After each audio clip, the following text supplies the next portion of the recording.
to describe the way that Stigma works, I think that would be crushing. You find that everything is covered up in cling film and all that, and you're like, why are they covering up all these things? And then you think, is it because I'm HIV? Stigma is the killer in this disease. You can almost live with the disease, but you can't live with the stigma. We have a right as any other person to be treated fairly. Stigma. I'm giving Stigma the index finger.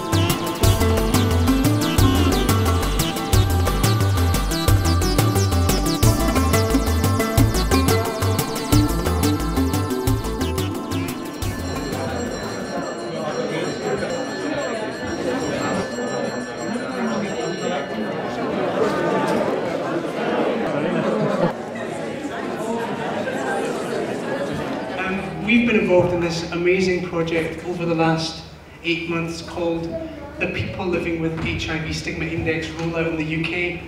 It's taken me 6 months to be able to say that.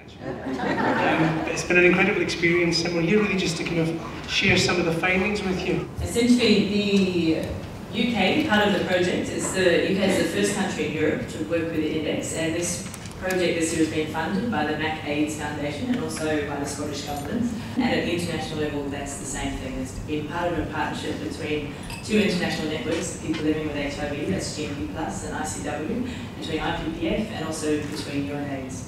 The reason why we have a project specifically relating to stigma is that it's been increasingly recognised universally that stigma is one of the biggest barriers for people in accessing treatments, services, testing, supports, all sorts of other quality of life type things. The process for developing this index began, if you all can picture this image, I said it was audience participation. I was in the shower and I thought about the fact that so much we speak about, even 5 years ago, about stigma. But it wasn't, we always know about healthcare provider attitudes and household surveys that measure stigma. Nobody ever asked people living with HIV, tell me your experience in the past 12 months. And I think that's what's important about this. This wasn't stigma that I may have experienced 20 years ago. This is in the last 12 months. How did we do it? We interviewed 867 people from Aberdeen to Portsmouth, South, Mid, North Wales to East London. 35 community researchers were trained in London and Glasgow. The questionnaire that's the central tool for the People Living with HIV Stigma Index brought together a whole group of experts, and those experts were people living with HIV, were researchers, statisticians, human rights experts, healthcare providers, a whole group of people to look at the kinds of questions that should be included in this questionnaire. A lot of people with HIV in the UK are researched out when they realised that it had the full backing of the UN and it was part of a global initiative. It had a different kind of buy-in, but I think the thing that really made it interesting for people was the fact that everybody that is on the project was living with direct experience of that moment when somebody had said to them, I'm afraid your test result's positive. I'm making my feelings on the paper and how I came to be involved in this project. It was because I felt my heart was broken, so I've put a broken heart. And the next stage, I'm going to put the heart together, picking up the pieces, and then the final stage, I'm going to put the heart embraced. It's all about love.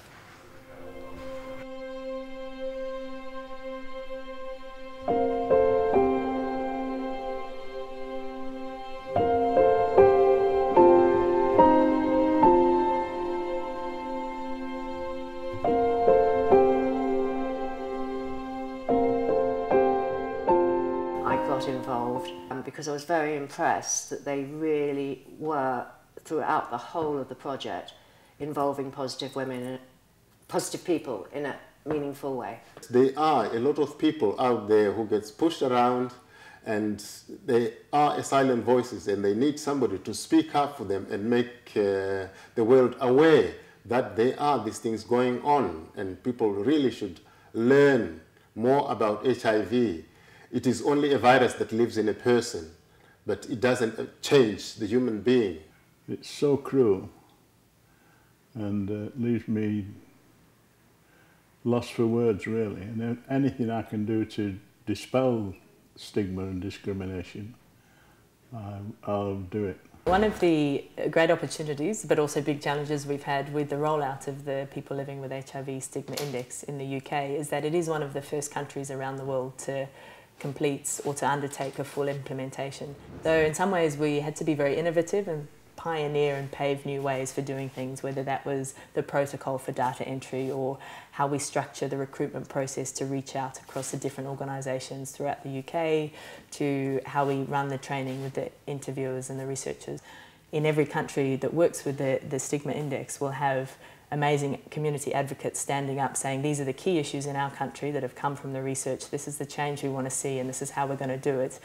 And we're starting to already have a collection of great community advocates from around the world who sort of forming this anti-stigma movement, if you like.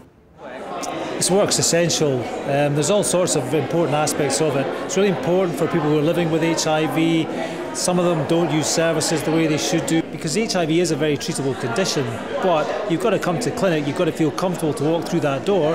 Obviously there's a risk that you might be recognised. If you're worried that being recognised is going to count against you, that somebody might hold that against you, you might be put off coming to clinic. That's not good for your health.